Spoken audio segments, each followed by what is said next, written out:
Okay, so welcome to Reiki Radio. We are back with a guest who I enjoy speaking to so much, Guy Finley. Thank you for coming back to the show. It is my pleasure. I'm really excited to have you here because last time we spoke about your book, Relationship Magic. And I just want to let everyone know from the beginning, you have a Life of Learning Center as well as an online wisdom school. And we'll talk about that in a bit. But when you first came on the show and we spoke about relationship magic, I mean, I showed you before, but this thing is tabbed up. And there were so many questions I still wanted to ask. So I thank you for coming so we can talk about what we do in relationship when we want other than what we have. So the first scenario I wanted to ask you about, I have a couple, is what do we do when we're in that space of maybe we're single? And a lot of people now, there's a lot of talk about twin flames, soulmates, finding the right perfect one. And then we have these long list of expectations, but there's a lot of challenge around that. So I want to ask you about that. What do you feel about the idea of just the right one? Does that exist? I think that there is indeed just the right one. I've been with my wife now 40 years, and I can't imagine a better partner, someone who's been more important in shaking the gorilla out of this man. But I think that there are a number of important elements that have to be looked at in order to actually arrive at a place where a person is prepared properly for that relationship. Right. And I'll give you a very crude analogy, one I'm a little bit ashamed to admit to, but it happens. We're only human. Sometimes I just forget to eat. I get very involved in what I'm doing, and much to my wife's irritation, because she wants me to stay healthy and all that, I just don't eat. Mm-hmm. And then when I don't eat, at a certain point, this alarm will go off, like, oh my God, you have to eat something. But let's say I'm not home. Now, I could wait till I get home and eat something that's organic and nutritious and delicious, because I'm very fortunate, blessed to be able to have the kind of food that I want. But once every 3-4 months, I'm in my car headed home, and I can't wait. Right. And so I pull in and I get myself some kind of fast food fish or chicken sandwich, eat it like some kind of wolf, and then regret what I did for like 8 hours after I've done that, because my body doesn't really like that food anymore. Right. So what do you think the parallel is here? We are unwilling and presently incapable of sustaining ourselves through the kind of suffering that it takes to wait to find what's right for us. We are a quick fix society, and becoming more and more so quick fix. If you think about it, Yolanda, listeners,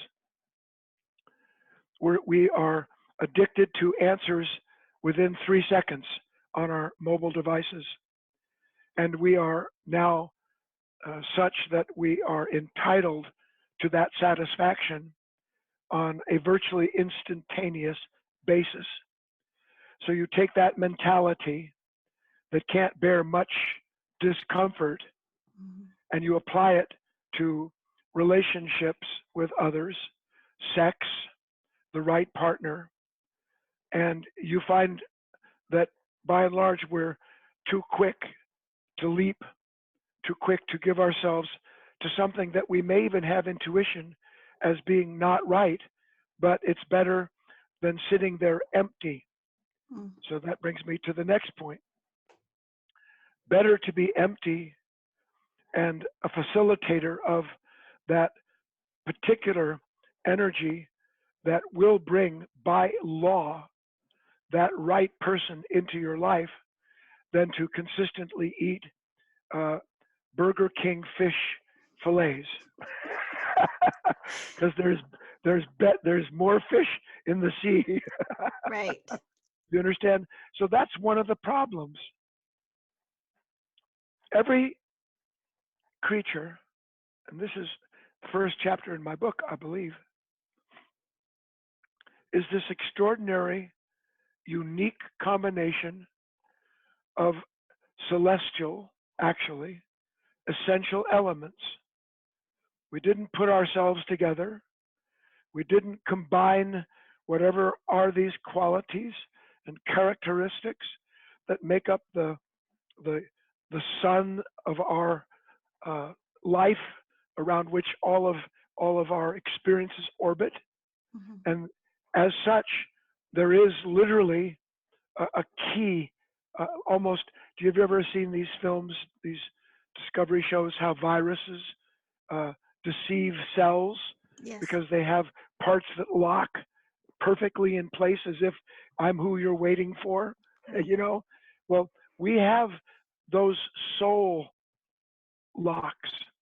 We have parts of us that are aligned to that which will most perfectly develop our essence. And that's what a real relationship is. The heart of my book isn't about, but it is, happy human relationships. But the purpose of relationship in the end is revelation, self-discovery. Mm-hmm. Discovering what? That the love that brings me to someone has in mind the reason why I am attracted to that person and vice versa. And that attraction is to produce this revelation of these essential parts of myself that I won't know without the right linking taking place. So the more perfect these links, the deeper and broader the revelation. The broader the revelation initially, the more satisfaction, because this is the greatest thing in the world. But gradually as well, those places that rub, Mm-hmm. that don't match, because there's still in one or the other something that's interfering with that integration. The integration is for the purpose of love, for us to discover. Sorry to go on so long with the That's first okay. answer. Have you ever thought about what it means, listeners, Yolanda? I fell in love. Mm-hmm. I didn't fall into Yolanda. I didn't fall into Patricia, my wife. She didn't fall into Guy. We fell in love. We fell into something that was there before we were, that brings together what we are in such a unique way that something new is born in both of us. That's the role of love. But most of us don't know that, especially when we're young and hot. That's not what's going on. But eventually, when you find yourself in a cold pool enough times, you start to realize, well, maybe this isn't what this is about. So I'm suggesting to you, and I'll be quiet, yes, there are soulmates. Yes, you can find them, but no, you will not if you're so afraid of being alone that you would rather keep the company of a primate as opposed to a person who will perfect you. And it boils down to that. And it's a fine line. You can't know this.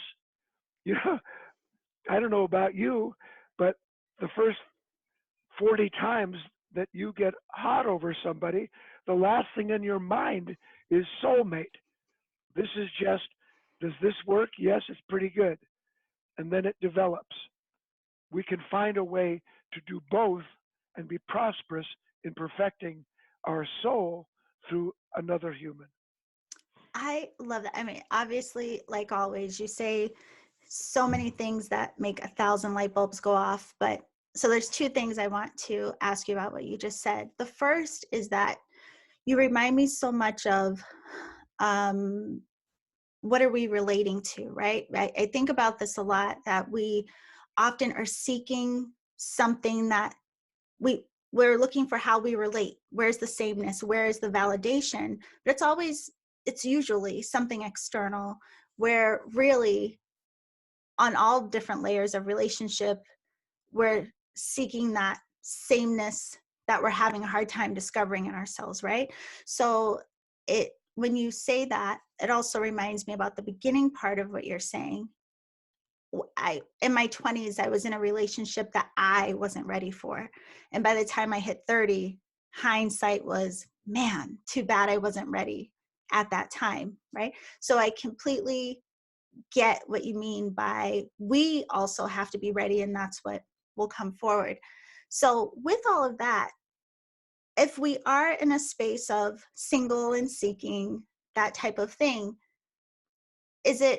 would you say it's a good practice to first like stop and think, like, are we ready, and really being real about what we're looking for and why? And I just want to point to that in your book, even though it sounds like it's relationship with another person, there's a lot of insight in this that helps us build that relationship with ourselves. Absolutely. I really commend you for the intuition, because without the proper context, we're just meteorites, you know, and that may be where we are, because this is pretty important, even relating to what you and I talked about off camera before we started. What do I want?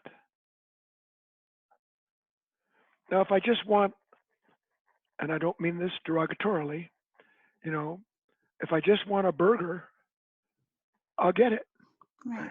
I mean, it really, that's, you know, I'm 18, I'm 19, I'm 25, I'm working my butt off. I'm lonelier than hell. I got no meaningful person in my life. Maybe my friends do, maybe they don't. But by God, I'm alone and I don't like it. Mm-hmm. And everything in me is telling me I shouldn't be alone, which in one respect is partially true. But when the fear of being alone produces the drive to find a companion, eventually all I'm going to find is something that answers fear. Mm. Because in one way or another, if I'm afraid of being alone and I find someone that fills the gap, and I don't feel alone anymore, now I'm going to be worried and anxious that that which has filled the gap, even though I'm always criticizing it, you know, why can't you this? Why can't you that?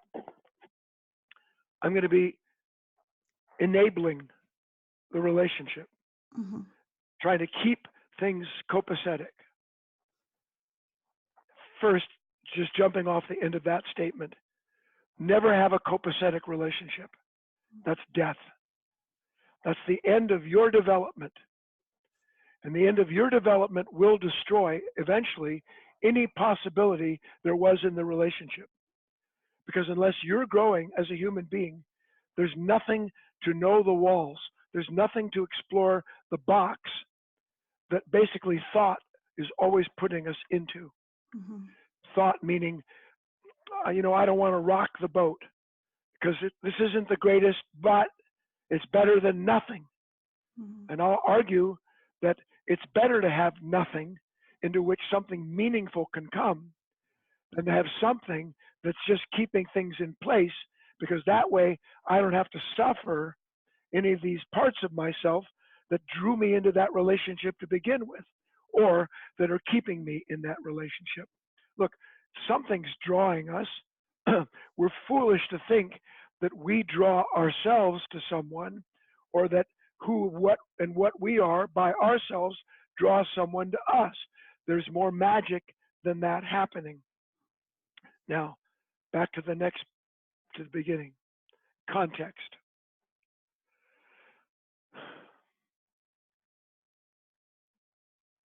For me, because I can only speak of that,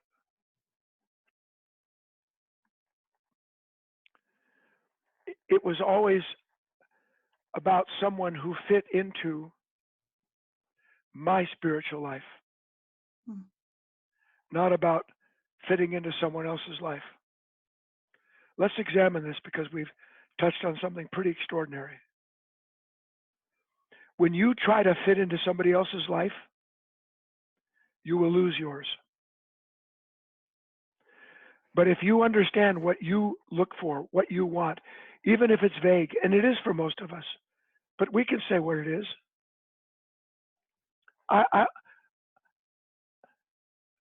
I want to be in a relationship that helps me grow.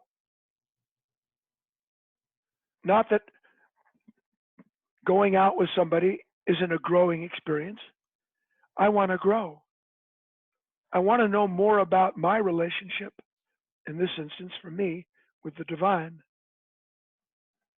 So if I find somebody and the next thing I know, I'm not only not doing what I was doing, but now I'm doing stuff that secretly I resent or wish I wasn't, hanging out with folk that I don't know where they're coming from, but it's not where I came from, then there's a problem. And it will eventually surface in resentment toward your partner for qualities you'll blame them as a limitation, when the real limitation is your weakness, not understanding I've stepped off the road. Because each and every one of us have a particular way in which we go through this life. Those of us who are lucky begin, to what you said, to understand, I need somebody in my life who thinks and sees and feels and wants what I do. If I want a good time, I can find a good time, Charlie, anywhere I go. If I want a good time with someone who's as interested in exploring the consciousness of the event of our relationship, then I'm going to have to make a little room and let a few trains go by. Sorry to mix the analogies. Go past a few Burger Kings. And then find out.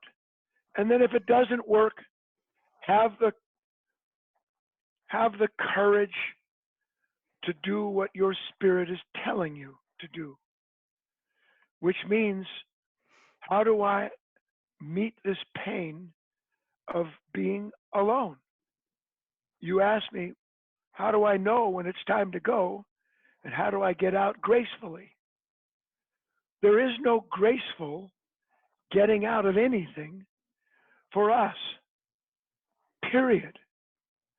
We all want this idea that, we sit down and at the same time, we both say, I've been thinking. You say it with me. 1, 2, 3. I've been thinking.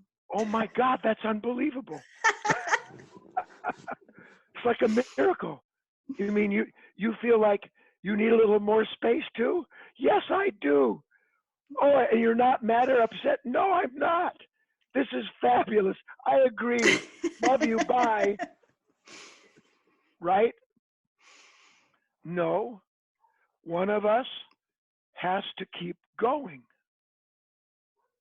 And if both of us aren't going, then one of us needs to say, we're not growing.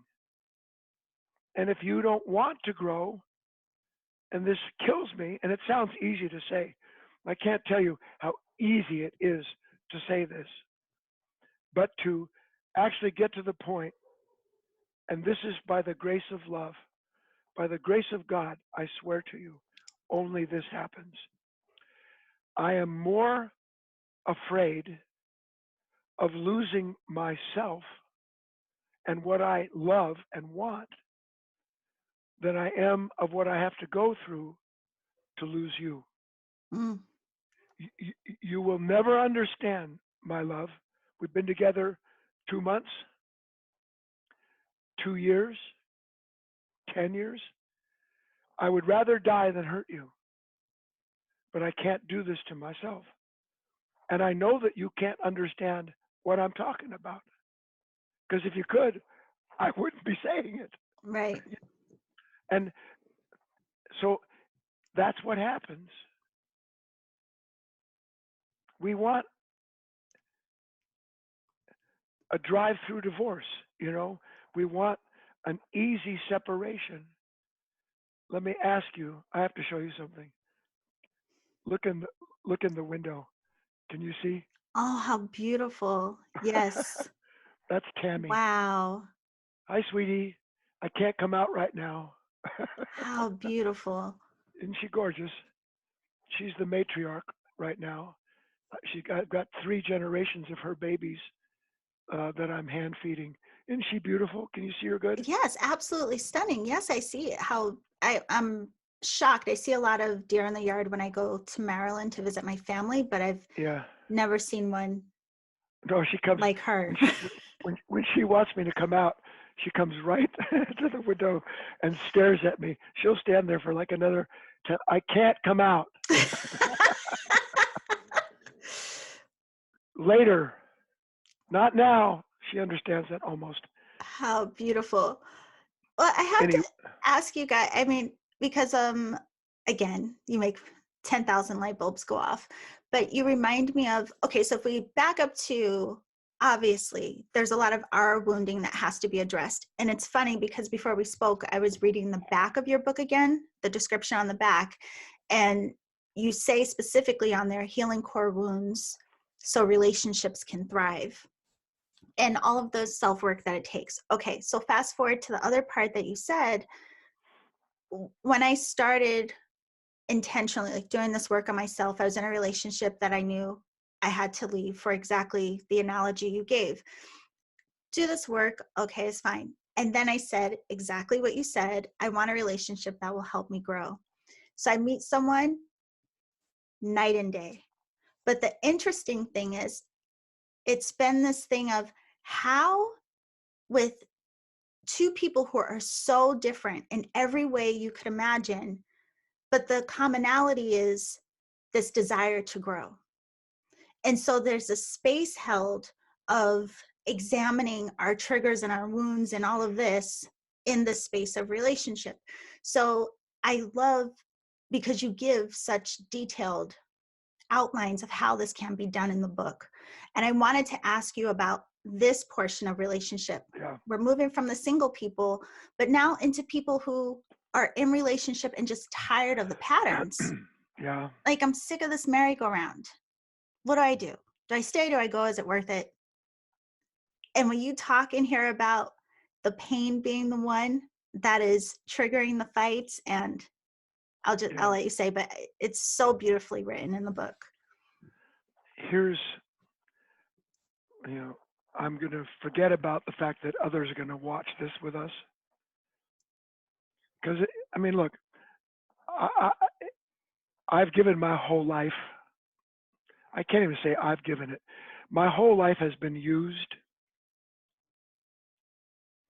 for a single purpose since I was 7 years old, which is to become as clear as humanly possible about this incredible, unique content of oneself and what in God's name is all of this about. I mean, why do I suffer? Why do I love Tammy? Why do I like to go outside and spend time when we can't talk? She's still here. I can't come out. Have you named the babies too? Oh yeah. My wife goes crazy. Most people have cell phones with pictures of their grandchildren, nephews. I never do this, but I can name 12 deer. I don't know the names of my own nephews, but the deer I know. But back to the point.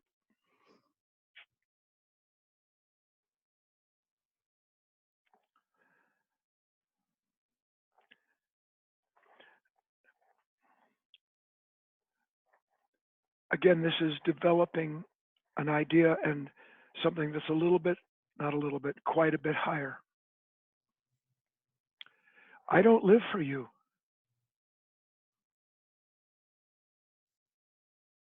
I live for God. I live for love. I live for something that can't be given a name. Something that I don't know what it is until I'm in it. And then when I'm in it, I have everything. I'm not alone. I'm not looking for anything. Doesn't matter what I have, doesn't matter what I lose, doesn't matter what I might get. So when I say I don't live for you, I'm not, and my wife knows this. I will and would die for my wife in a heartbeat. But honestly, I would die for anybody that loves. Mm-hmm. She knows that she's not first. Just as I'm hopefully coming to the point where I'm not first for her. I am now still. God bless her. So that because of that innate integrity that I did not create for myself, my wife can do and be what she does and be. And whatever she does, and if it sets me off, something in Guy, some old thing, and all of us have limitation. We are human beings, so that a level of our consciousness is in perpetual duality, just for the fact that our identity is very much a derivative of our sensory experience. But all of that's used. It's never wasted. Never wasted. And she uses everything that she can. Never wasted. And because I don't live for her, I don't depend upon her for my identity. Mm-hmm. And wherever you have someone who depends upon another person for their identity, you'll have conflict. It's impossible. It can't be otherwise. And the beauty of this is that polishing of the soul, the gradual reduction in the depth and breadth of its attachment upon which all identity is formed. So that as these experiences bring about this disparity, you did this, you did that, you were very unkind. I know when my wife's in pain. And because I can use her pain, she gets a chance to see her pain, because I don't blame her for it. And when I don't blame her for it, 24 hours later, she'll come and say, you know what, sorry, I didn't mean to say that. I didn't mean to do that. And then she has more respect for me, as opposed to me trying to put her in a pocket and explain to her what she's done and why it is.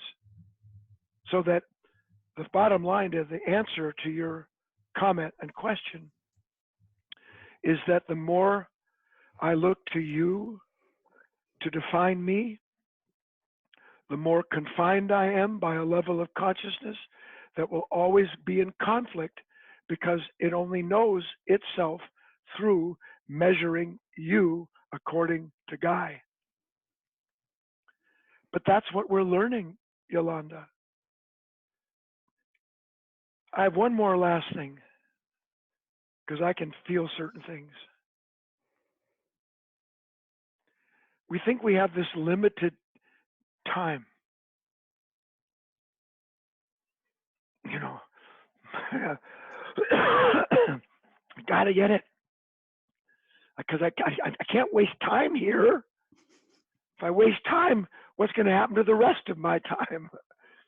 And that very thought takes you out of the actual experience of what's taking place. Because now I'm resisting the revelation instead of receiving it openly, which is what changes me and gives me the strength to say the things I need to or take the actions required. Because sitting and trying to make a choice by letting this noodle, you know, be flipped in the wok 1,000 times, you're done. Clarity is an energetic experience produced by relationship between you and revelation. Clarity alone must act. And I'll add that when it does finally become clear, there's no longer a choice. There's just the action that has to be made. Will there be conflict in it? Yes, because all of these residual attachments that we have are going to come up and go, no, no, no. What about this? Well, we can fix that. All of this, what if, what if, what if. And one day, no more what if. I promise you that.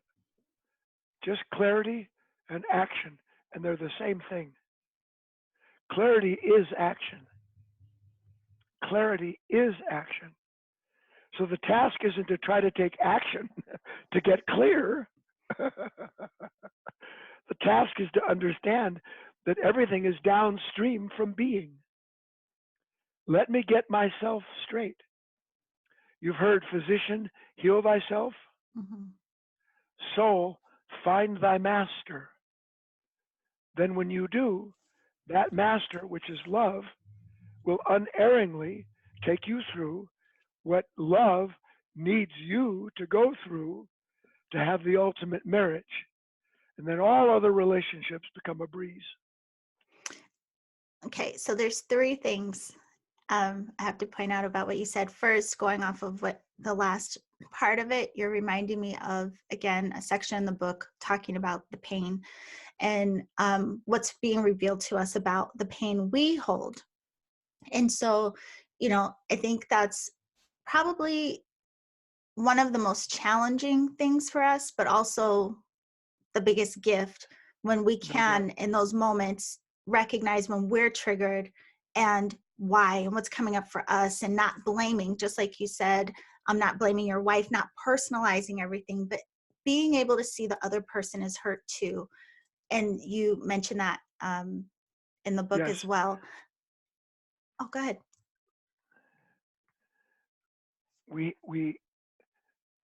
I know that you understand this. I don't know that everybody else that's listening does.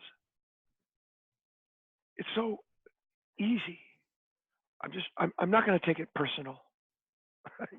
Right. We stop taking things personal only when we're able to consciously suffer the person in us that takes everything personal. That means there's a gate, a threshold of meeting the part of me that takes everything personal. Mm-hmm. Because until I stop, I will never know that part of me. So only as that part of me becomes the elephant in the room, not you, the gorilla, the elephant in my consciousness that I always blame you for. Being with that and allowing an integration that takes place, a marriage. How can I have a marriage with another human being? Whether it's the guy checking me out at the grocery store or my husband, my wife, my children. How can I have a marriage out there if inwardly I'm fragmented? The marriage takes place first in here. Then everything follows suit, not the other way around. And I wanted to get that across because I think that's what you're asking me, but now go ahead. Yeah, no, and yeah, I'm just smiling because you reminded me of something else, of course. But there's a couple of things you mentioned in addition to that was the time, feeling like we're going to run out of time. And it's funny because I remember going through a cycle of feeling that way and being afraid of, just, and this is the other component of something you mentioned, that thing in us when we start to tap into it, and it becomes more that our life is being used, like you said, and there's this drive, and we may not know what it is, what it means, but we just want to show up and be of service. And there's this collective love, even for people we don't know. And I got a little teary-eyed when you said it, because I had that experience myself of feeling like I have no idea how I'm being led, what's going on. I'm painfully introverted, but I have to do this podcast. Something in me was like, share, right?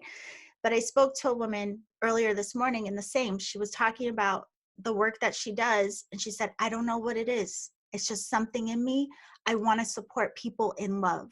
That's it. Not in relationships, but just the essence of love is what is the driving force, the motivation to show up and do the work that she does. And so what you're saying too, I think, scaling it back, if we can come into that space of recognizing that same love as the motivator, right? In our personal relationships, it would be outstanding what we may be able to accomplish in our personal transformation. Of course. But again, and I know this is at the heart what everybody wants to know. Here's the ideal. Now I may have already, by the grace of God, I was given a glimpse, but the glimpse I was given and the way that I am,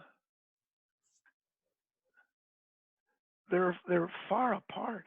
Mm-hmm. Because I got it. It's the old young Frankenstein, Gene Wilder example.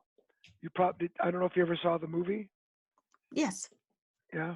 Remember when he goes and he tells Igor, I'm going in the room with the monster, lock the door behind me, and with love, love, love, love, love, I'm going to subdue the creature, because that's what love does.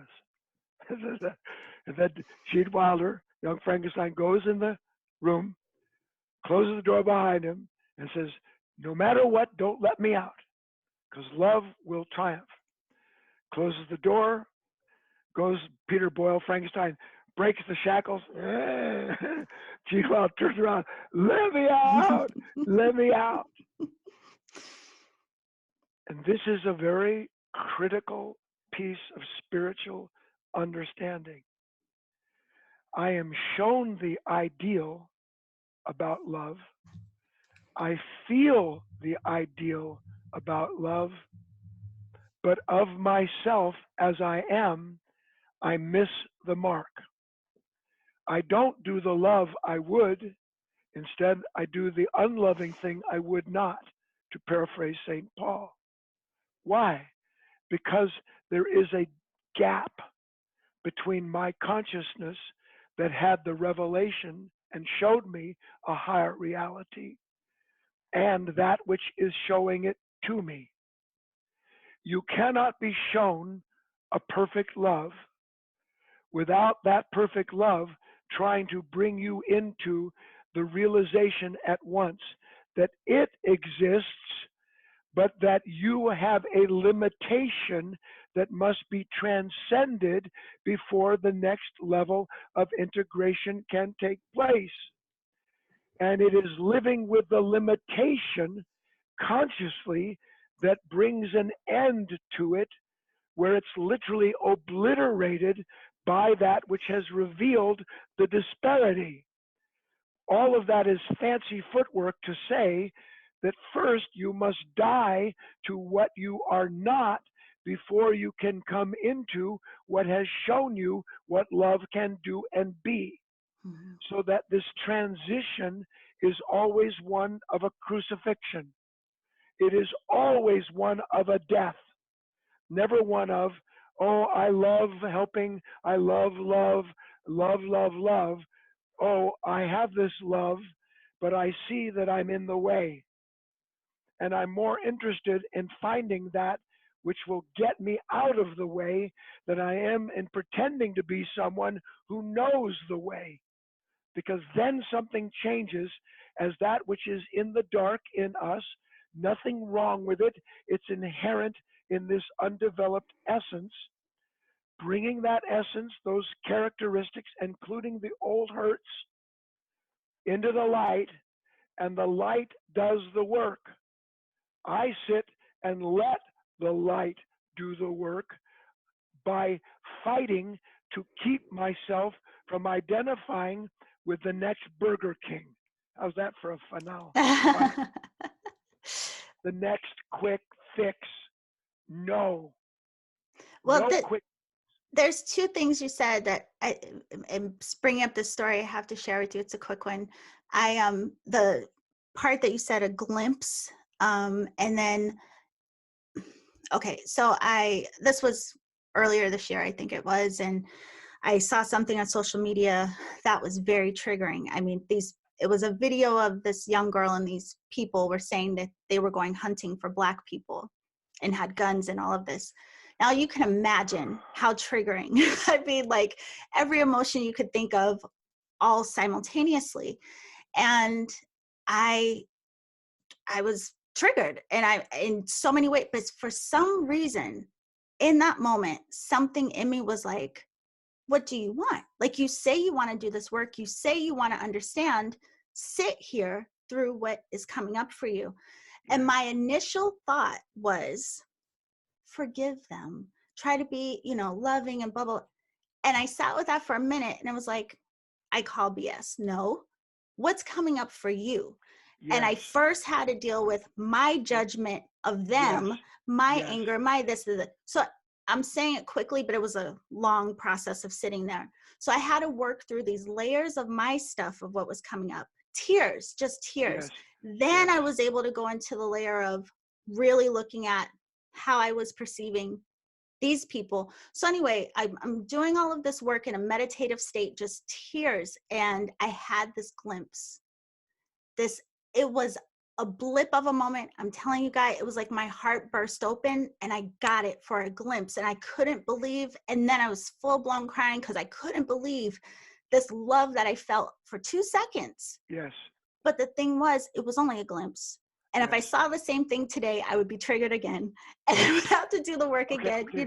Look, I know from what you're saying, because a lot of people tell me stuff. I go, okay, but this is for sure. There's no question about it. And what happened? I saw these hateful, despicable, they're not humans. That's another story altogether. Are they in a human body? Yeah, but they're not human. But suddenly, I'm not human. Holy cow. See, unhumanness, unlovedness hides itself by hating that which isn't loving like it is. Mm-hmm.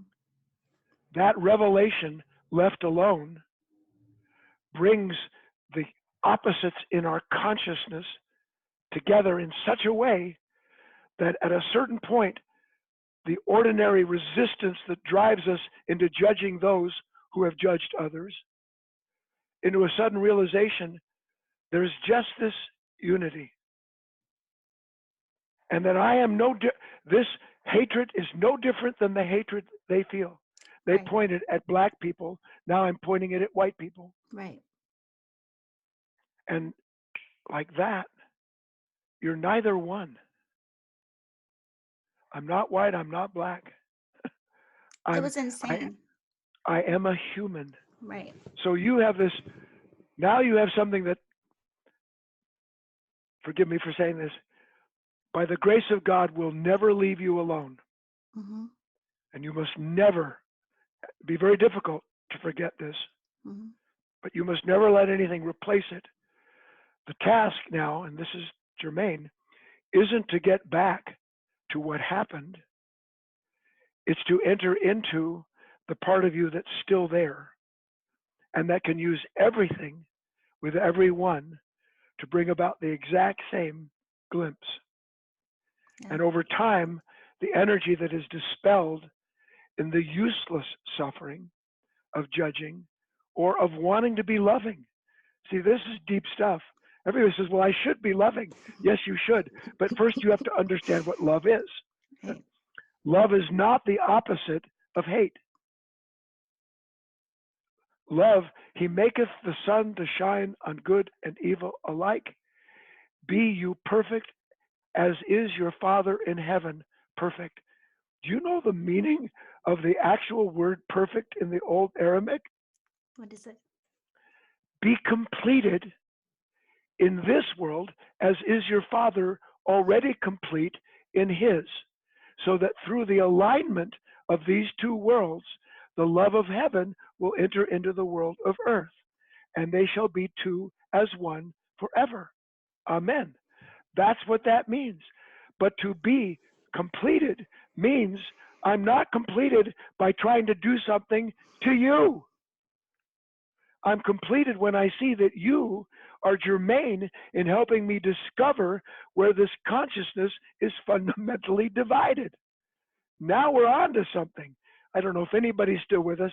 I Oh hope no, they I'm are. sure they're. Listen, yes, I'm sitting over here thinking I can't believe I only have an hour with you. But just so they know, you do talk about this in the book as well, love and Yes, hate, yes, and I the do. opposition, and the third Yes, yeah, piece. Yes. yes. So,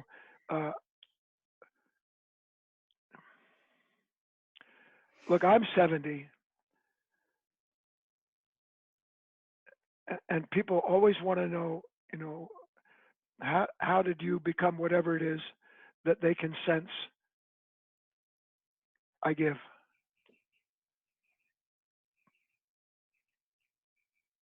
There's a beautiful quote by Rumi. I'm going to butcher it. But he says something like, there's a place out beyond the field of opposites. I'll meet you there. So I have to walk through that field. The path through the field of opposites is the razor's edge. Mm-hmm. And I only get through that field eventually by the journey of the prodigal son, the prodigal daughter, which is falling off the edge. Because now I know what I want. Now I know what I have to do. Now I know who it is that's right. When all along I didn't bring myself, as did not you, to that glimpse. What a paradox. The psychological pathology of billions of human beings has produced this glimpse of love. Mm-hmm. So that somehow they're connected. That which I'm drawn to loathe through initial reaction is the same as polishing that level of consciousness that will never know the love it says it has. But that in dying to the illusion of that, I'm brought into what shows me myself through the very thing that ordinarily I think is the most despicable thing in the world. And look, people, I'm not saying, some people see that and they become an activist. But every movement on this planet that is set against another movement strengthens the movement it's against. Period. And until we understand that being set against something is not the same as being for something, we're never going to grow. So firmly, I have to set this thing down that's against. Christ said, resist not evil. Original translation, do not oppose what opposes you. Because if you do, you will be led into the temptation of being someone who now knows what love is. No, do not oppose what opposes you, and then you will find there's something above the opposites, past the field, where we meet as human beings and bring into this world as we are intended to do, another level of consciousness that we are first and foremost the instrument of, then that love that brought us through that will see to it that every lesson we need will come. That's why I said I'm 70. But how do you tell somebody, don't you dare be patient, but still wait on the Lord? Wait on truth. Wait for this intervention. Wait for this climax of this disturbance to bring you into what cannot be realized in any other way.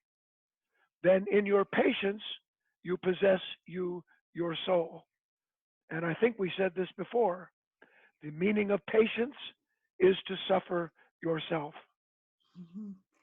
Listen, the gosh, so many things. I can't believe this hour went by so fast. But a lot of what you said right now, it brings it back to, the beautiful gift of relationships, and when they do trigger us, show us the polarity, and give us this opportunity to rise above that, see above it. I think in the book you even reference it in seeing in a new way, or seeing with different Yes, eyes. a And new, like Christ said, unless you have eyes to see, I just call them new eyes, mhm, but it's the same thing. right. You you were given new eyes.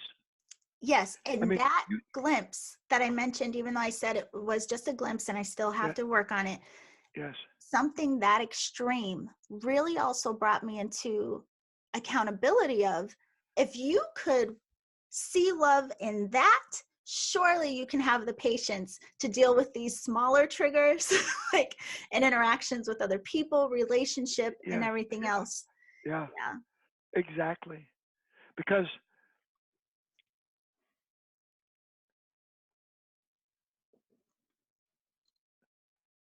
in that moment, Hmm. something absolutely new was born. Can't call it Yolanda. Hmm. It's not Yolanda. It sure as heck isn't a guy, but it's unmistakable. And what is it that was born? Some fragment, some bit of that consciousness that had no awareness of how it judges others in order to keep itself above them, Hmm. now sees it's not above them, it's the same as them, and boom, a marriage took place. Yes. Another kind of body is formed, or more accurately, honestly, you enter into a body that's waiting for Yolanda. Paul called the spiritual body. That energy never leaves you. You can never, ever forget that unless, God forbid, and it happens, it can, you fall off the path so dynamically that all that you were given is gone. But as is also said, those that have shall get, those that have little, even shall that be taken away. So you have to stay on the side that get Hmm. by remembering and then suffering the inability to be what you see is possible in those triggered moments.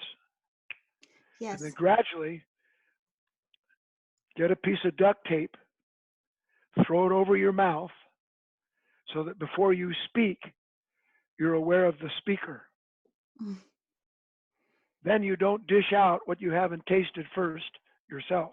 Right. Because if we could taste what we're about to give before we give it to somebody else to eat, we would go, I'm not going to give that to you. It's bitter, it's acrid, it's poisonous. Love would rather die than hurt another person. And the beauty of this story is that love rather dying than hurting another, something in us dies Hmm. and something in us is born. Right. And then we have a little bit more the next time to be the human being we're meant to be.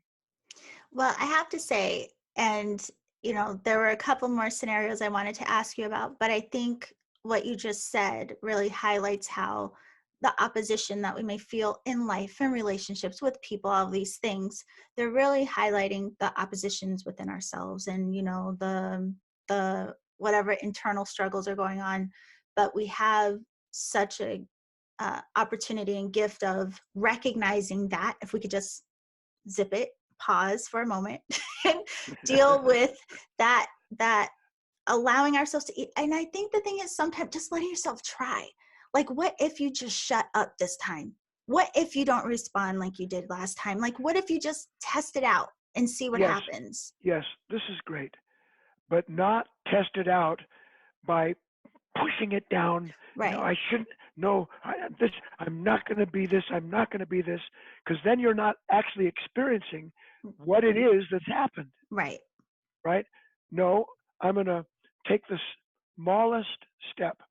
I call it fall forward, not back. I'm going to fall forward. I'm going to fall into a wish to understand this moment more than I want to be understood. I'm going to fall forward into a wish to get some glimpse into this grief, this stress, Yep. more than I want to resolve it through changing you or the situation. One tiny pause that's conscious. So let's call it, take the conscious pause, and in the conscious pause, you will see something that you cannot believe is in you. That's the beginning of the end of believing in a false you, the one that can fix, heal, and change yourself and others. Baloney. But when you see what is actually there, you will also start to understand, by the grace of God, that that which you've been trying to fix, in truth, was never really you to begin with. And the resistance to seeing that is what has produced this reincarnation. Now I'm not going to try to fix myself. I'm going to be free to see the self that's always trying to fix everything. Mm-hmm. And I'm going to get so sick of the taste of it that I will die to it. Then I'm on to the path that leads to the perfection that only love can produce. It's so interesting you say that. I just had a conversation about this the other day. I shared with some people about a shift I was going through and the discomfort of it. And instead of leaping to try to fix it or change it, it's like, no, just sit and observe what this is. But another thing about what you said that I found in my experience was when I finally recognized the conscious pause, I personally had to time out and walk away. Because there was still that stirring in me. And so I had to time out and walk away so I could process and then come back. Yes, But yes. because I stayed with that practice, now it's more easy. It's become more of a habit now to do it on the spot. And so I just want to say for people listening, if you're like, I could not do that, believe me, I was hot-headed. And I believe with all my heart, if I could do it, anyone could. We just have to get back to the like, why does it even matter to you? What do you really want? We are all hotheads. That's what a human being is. I'm a hothead. I am. I'm a hothead. But, and to what you said, can I, now being careful, process this pain, not by thinking about it. Maybe I have to start that way. I know that I ought not be a hothead, but here's all this heat. Mm-hmm. So my mind's going to run through all this gymnastics, Mm-hmm.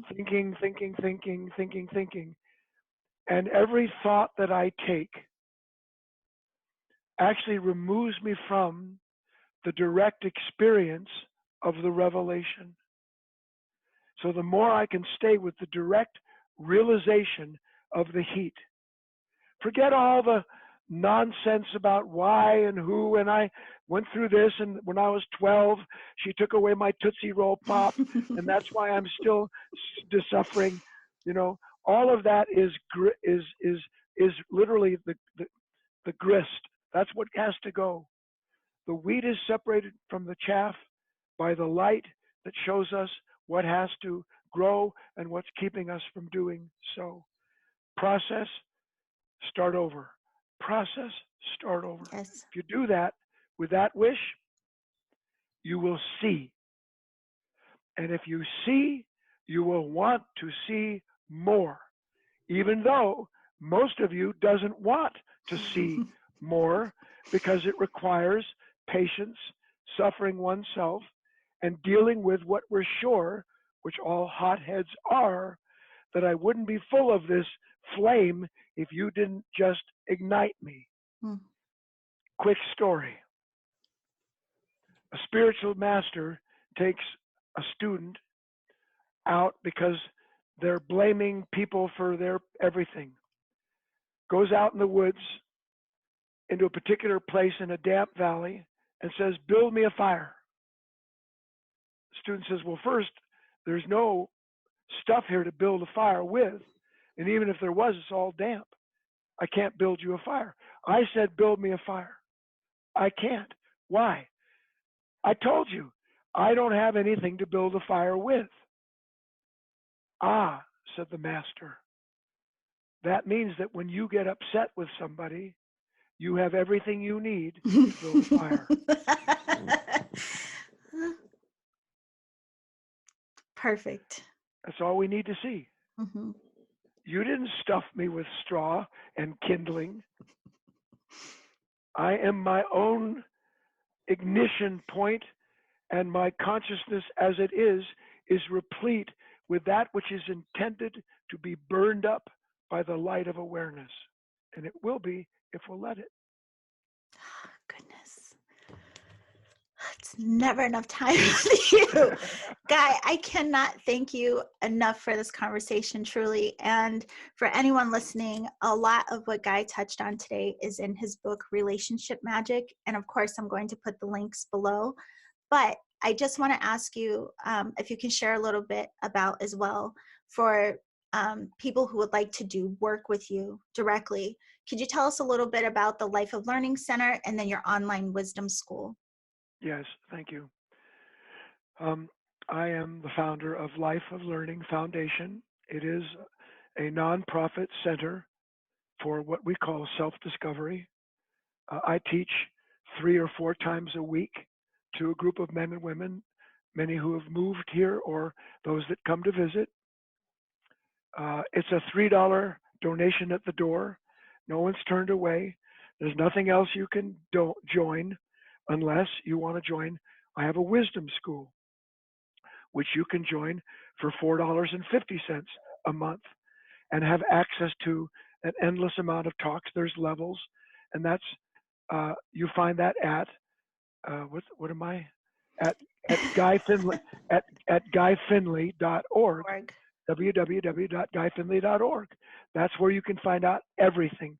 If you're interested in the book, you go to relationshipmagicbook.com.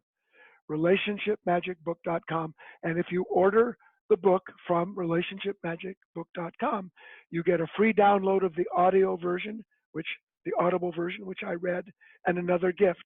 So that's at relationshipmagicbook.com. Lastly, almost, twice a year we have a big gathering. One in early December called Spirit of the Holidays, where we have special music from our choir. I give a series of special talks, usually related to the spirit of the season, basically connected to the idea of dying to oneself for the sake of love. During the summer solstice in June, we have a 5-day gathering or a 3-day gathering. All that's online under events. And lastly, I'm fairly all over the place, from what I understand, on the social nets. Instagram, Facebook, Twitter, and other various, YouTube, Yes. right, all that. So there's free material up the wazoo for the rest of your life if you don't want to buy something. That's not the point of my work.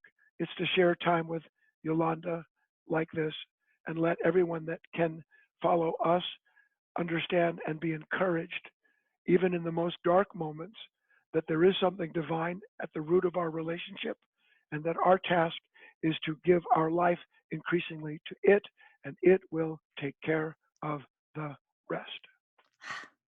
Such a beautiful way to end it. Guy, thank you so much again for coming here. And for everyone listening, go to guyfinley.org. Of course, again, I'll have the link, and the relationshipmagicbook.com. All of that will be in the show description. So scroll down, get connected with Guy, and thank you again for coming on the show. It goes a little too quick. Oh, That's I because know. I'm a blabbermouth, but I sure do spend. And you're great. You do, you will. I know you will. Maybe we'll talk again. Thank you so much. Okay, Yolanda.